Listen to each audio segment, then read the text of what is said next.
Cell cycle and cell division. तो ये एक बहुत ही छोटा चैप्टर है but still it have a really big significance in NEET.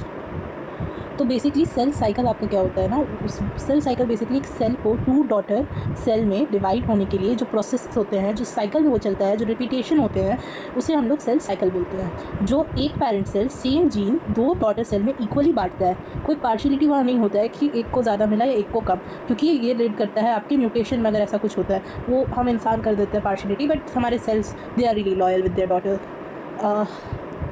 ठीक है, so let's start with the main thing, phases of cell cycle। ठीक है। A typical eukaryotic cell illustrated by the human culture। यहाँ पर आप एक typical cell देख रहे हैं, इसमें G1 phase, S phase है, G2 phase और ये कुछ phases है। मेनली होपफुली बहुत लोगों ने पढ़ा होगा तो उन्हें पता है, लेकिन अभी मैं आपको जब बताऊंगी तब आपको इसको ये ज़्यादा अच्छे से पता चलेगा। Sorry. A typical eukaryotic cell cycle is illustrated by human cell in culture। These cells divide once in every 24 hours।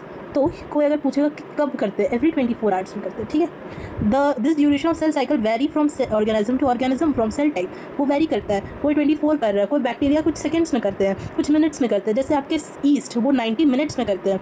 ठीक है। Cell cycle is divided into 2 basic phases, interphase और आपका एम फेज। जो M phase represent the phase when the actual cell division mitosis occur. ठीक है, ये जो phase है, इसको जो आपका एम फेज है, ये आपको रिप्रेजेंट करता है माइटोसिस फेज, जहाँ पर सेल एक्चुअल सेल डिवीजन, मुझे एक्चुअल सेल डिवीजन का होता है तो आपको बोलना है एम फेज में होता है। ठीक है। Now interphase represent the phase between 2 successive M phase. 2 successive M phase के बीच में कौन आता है? आपका इंटरफेस आता है। 2 सक्सेसिव एम फेज के बीच में कौन आता है? इंटरफेस आता है। ठीक है। Now it is significant note that 24 hours average duration of cell cycle of a human cell. Human cell को 24 आवर्स जो यहाँ पर भी दिया हुआ आपके। फिर cell division proper last for an hour. The interphase last more than 95% of the cell cycle, मतलब 5% आपका एम फेज होता है। ठीक है। The M phase start with the nuclear division. वो स्टार्ट होता है nuclear division corresponding to separation of daughter cell, जिसको कैरियोकाइनेसिस बोलते हैं, and usually end with the division of cytoplasm, उसको बोलते हैं cytokinesis. The interphase through called the resting phase. तो इसका अगर हम एम फेज का जो अगर हम इसका ये देखें सीक्वेंस देखें, पहले न्यूक्लियर डिवीजन होगा, फिर आपके कैरियोकाइनेसिस होंगे जिसमें आपके 2 डॉटर सेल्स में न्यूक्लियस या जेनेटिक मटेरियल इक्वली बट जाएंगे। फिर आपको होगा साइटोकाइनेसिस, जहाँ पर आपके होंगे साइटोप्लाज्म का डिवीजन। ये आपका 3 फेज हो गया। ना the interphase through call the resting phase. जब ये चल रहा रहेगा ये वाले फेज को तो हम रेस्टिंग फेज बोलेंगे। This time duration cell is preparing for division and undergo both cell growth and cell division, जो कि एक इंपॉर्टेंट लाइन है जिसे हम अभी अंडरलाइन कर लेते हैं। During this time, the cell is prepared for division by undergoing cell growth and DNA replication in orderly manner. The interface is further divided into 3 phases. So here the interface is divided into 3 phases: G1 phase, S phase और G2 phase। ये इसका sequence है। ठीक है। Now G1 phase correspond the interval between mitosis and initiation of DNA replication। Interval between mitosis and initiation, initiate होता है यहाँ पर, डीएनए रेप्लिकेशन नहीं होता है यहाँ पर, ये जो स्टार्ट होता है। इंटरवल बिटवीन माइटोसिस, ठीक है। During G1 phase the cell is metabolically active, number 2.2 remember, and continuous growth but does not replicate its DNA. Initiation of DNA replication, लेकिन वो रेप्लिकेट नहीं करता है। तो इसके पॉइंट्स क्या है? इंटरवल बिटवीन माइटोसिस, सो आपके G1 लिखा हुआ G1 फेज में क्या चल रहा है? तो यहाँ पर ये चल रहा है कि ये है इंटरवल बिटवीन माइटोसिस, यहाँ पर initiation of DNA replication but DNA do not replicate in this phase. ठीक है। फिर cell is metabolically active in this phase. ये आपके 3 पॉइंट थे और इसको आप एज अ नोट आप अपने नोटबुक में लिख लीजिए। चलो एक क्वेश्चन देती हूँ। 2 सक्सेसिव माइटोसिस के बीच में क्या आता है? कमेंट्स में बताइए। अब यहाँ पर ध्यान से सुनिएगा, एस फेज और the synthesis phase marks the period during DNA synthesis and और रेप्लिकेशन। अब यहाँ पर डीएनए सिंथेसिस और रेप्लिकेशन टेक प्लेस करता है। During this time the amount of DNA doubles, DNA double हो जाता है। फर्स्ट पॉइंट यहाँ पर है कि वो सिंथेसिस और रेप्लिकेशन, सिंथेसिस का रेप्लिकेशन स्टार्ट हो गया है, ठीक है, वो यहाँ पर कर रहा है रेप्लिकेट अपने आप को। उसके बाद the amount of DNA is double, एक डीएनए से अब 2 डीएनए बन चुके हैं। If the initiation amount of DNA is denoted by 2C, it is increase by 4C। अगर इसका 2C है, अब ये 4C में बढ़ चुका है, ठीक है। However, there is no increase in chromosomal number. Cell has deployed 2n number of chromosome at G1. Even after S phase, the number of chromosome remains same, 2n। मतलब वो आपके G1 फेज में भी 2n था और आपके S phase में भी 2n है। क्रोमोसोम नंबर में कोई भी बदलाव नहीं हुआ है, ठीक है। तो यहाँ पर जैसे हमने पढ़ा कि यहाँ पर आपके सेल रेप्लिकेशन स्टार्ट हुआ, जो कि बहुत इंपॉर्टेंट लाइन है, again I am telling you, बहुत ज़्यादा इंपॉर्टेंट है। रेप्लिकेशन स्टार्ट हुआ है, डीएनए का डबल हुआ है, डीएनए का कंटेंट अगर 2C है तो उससे 4C मतलब 2C ईच, मतलब 4C हुआ है। क्रोमोसोम नंबर में कोई चेंज नहीं हुआ है। G1 फेज में भी 2n था और S फेज में भी 2n है। फिर in animal cell during S phase the DNA replication begins in nucleus and centriole duplicate in cytoplasm. During the G2 phase protein synthesis and preparation of mitosis while cell growth continues. अब आपके यहाँ पर जो दिया हुआ है, यहाँ पर दिया हुआ है G2 फेज में protein synthesis in preparation for mitosis while cell growth continues. यहाँ पर प्रोटीन सिंथेसिस हो रहा है सेल ग्रोथ के लिए और सेल ग्रोथ इसी के थ्रू कंटिन्यू होते रह रहा है, ठीक है। तो मेरे प्यारे प्यारे बच्चों, यहाँ पर अब S फेज में क्या हो रहा है, डीएनए रेप्लिकेशन स्टार्ट हो गया है। डीएनए 2C से 4C कंटेंट बढ़ा है, क्रोमोसोम का कंटेंट नहीं बढ़ा है, जो कि आपका 2n है। उसके बाद यहाँ पर प्रोटीन सिंथेसिस हो रहा है, जो कि क्या हेल्प करेगा आपके सेल ग्रोथ में।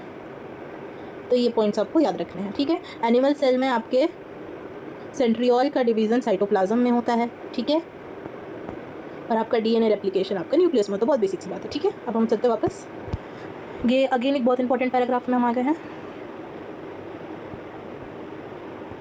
some cell in adult animal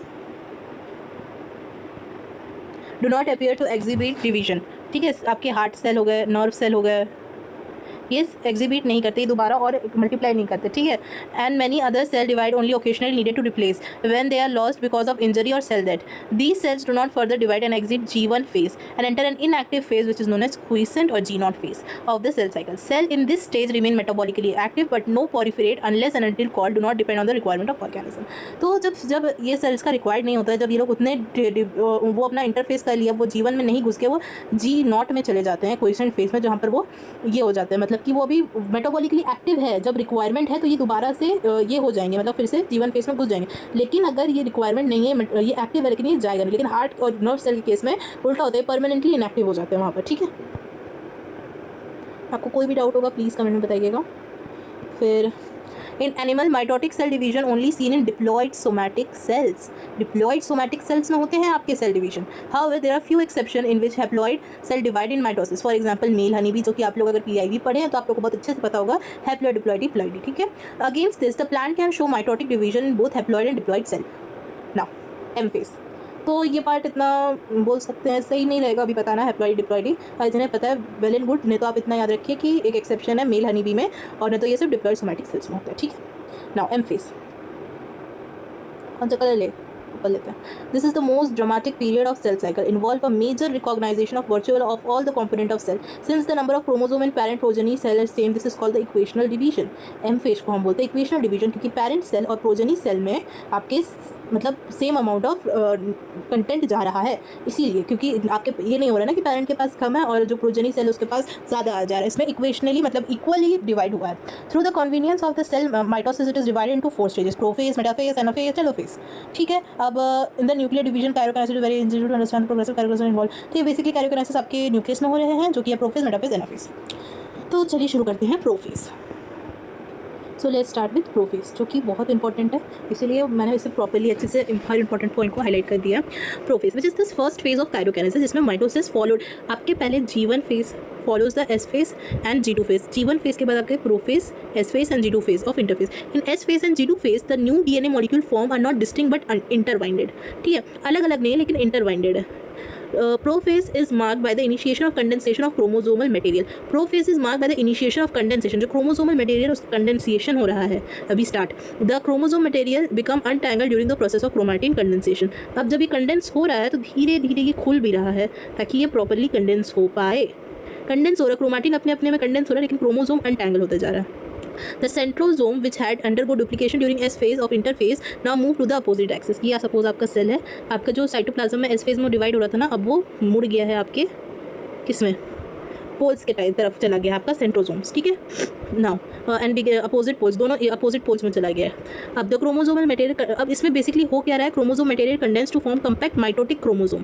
condense और एक माइटोटिक क्रोमोसोम बना रहा है। Chromosome is seen to compose of 2 chromatid attach to each other at centromere.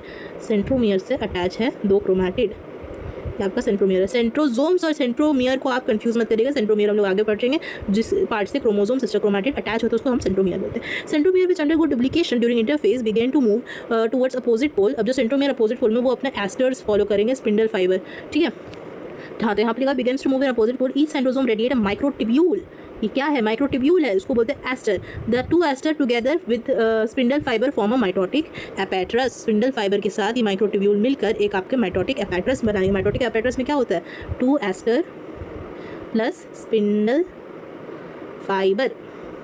यहाँ से भी क्वेश्चन बन सकता है कि माइटोटिक डिवीजन में तो क्या होता है, 2 एस्टर और स्पिंडल फाइबर। एस्टर क्या चीज़ से बना हुआ है, माइक्रोट्यूब्यूल। और ये कैसे बना है, सेंट्रोसोम क्योंकि अपोजिट पोल में चला गया। ऐसे याद रखेंगे हम लोग, बैकवर्ड से भी, इनवर्ड से भी, आउटवर्ड से भी, ठीक है।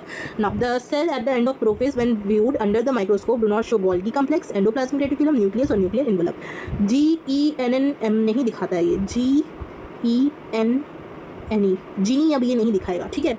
जीनी नहीं दिखेगा, Golgi body, endoplasmic reticulum, nuclear envelope या न्यूक्लियर मेम्ब्रेन आप बोल सकते हैं। अब ये नहीं दिखेगा अगर हम माइक्रोस्कोप के अंदर से देखेंगे, ठीक है। नाउ मेटाफेज, तो यहाँ पर मेरी क्रिएटिविटी आप लोग देखिए। यहाँ पर मैंने जो एक जैसा पॉइंट है वो सबको अलग अलग रेनबो कलर्स में मैंने ये कर दिया ताकि आप लोग को याद रहे, ठीक है। आप इसका स्क्रीनशॉट ले सकते हैं। The complete disintegration of nuclear membrane marks the start of second phase of mitosis, ठीक है। अब जब न्यूक्लियर मेम्ब्रेन पूरा हट चुका है, अभी हमारा सेकंड फेज का आगमन हो गया है, ठीक है। The chromosome are spread through cytoplasm of cell by this stage. Condensation of chromosome is completed. अब यहाँ पर कंडेंसेशन ऑफ क्रोमोसोम हो चुका है। They are observe clearly under microscope के अंदर हम लोग देख सकते हैं। माइक्रोस्कोप के अंदर हम प्रो फेज में क्या नहीं देख पा रहे थे, जीन नहीं देख पा रहे थे, Golgi body, endoplasmic reticulum, nuclear envelope, ठीक है। फिर इन दिस स्टेज हम लोग अब क्रोमोसोम को कंडेंसेशन आराम से देख सकते हैं। In this stage metaphase chromosome is made up of 2 sister chromatid, 2 sister chromatid में बन गया है। फिर which is held by centromere. A small disc like structure at the surface of centromere is called kinetochore. Centromere एक disc like structure है आपके बीच में जो 2 सिस्टर क्रोमैटिड को सीमेंटेड या जॉइन करके रखा हुआ है। उसके पास एक डिस्क लाइक स्ट्रक्चर है, उस डिस्क लाइक स्ट्रक्चर में आपके काइनेटोकोर है। The disc like shape of structure at the surface of centromere is called, अच्छा सेंट्रोमियर जो जोड़ा हुआ उसको, उसमें जो स्ट्रक्चर है उसको काइनेटोकोर बोलते हैं। These structure serve as a site of attachment of spindle fibre. यहाँ से आपके स्पिंडल फाइबर यहाँ आप देख सकते हैं अटैच हो रहे हैं, इसी काइनेटोकोर में अटैच हो रहे हैं, ठीक है। ये आपके एक सरफेस देते हैं जहाँ पर आपके स्पिंडल फाइबर मुझे गले लगा, ठीक है। फिर that move in a position of centre of the cell, ताकि वो एक अलाइनमेंट सेंटर ऑफ सेल में वो हो पाए, ठीक है। फिर to lie in the equator of the 1 chromatid of each chromosome. अब वो एक इक्वेटर में follow connected by the kinetochore of spindle fibre from one pole of its sister chromatid connected to kinetochore of spindle fibre of opposite pole. The planar of alignment of chromosome at metaphase refer as metaphase plate. The plane of alignment, जिस plane पे align है, इसको हम लोग बोलते हैं metaphase plate या metaphasic plate. अब इस फेज में हम लोग मॉर्फोलॉजी आराम से सेल का स्टडी कर सकते हैं, बहुत क्लियरली विजिबल होगा। माइक्रोस्कोप के अंदर प्रो फेज में क्या विजिबल नहीं था, जीनी विजिबल नहीं था, ये बार बार रिपीट कर रही हूँ क्योंकि it is an important question. फिर आपके इसमें की फीचर्स क्या क्या, spindle fibre attach to kinetochore of course, the chromosome move to the spindle equator and get aligned with the metaphase plate through the spindle fiber of both the poles. Simple, very easy, बहुत लंबा चौड़ा but very easy.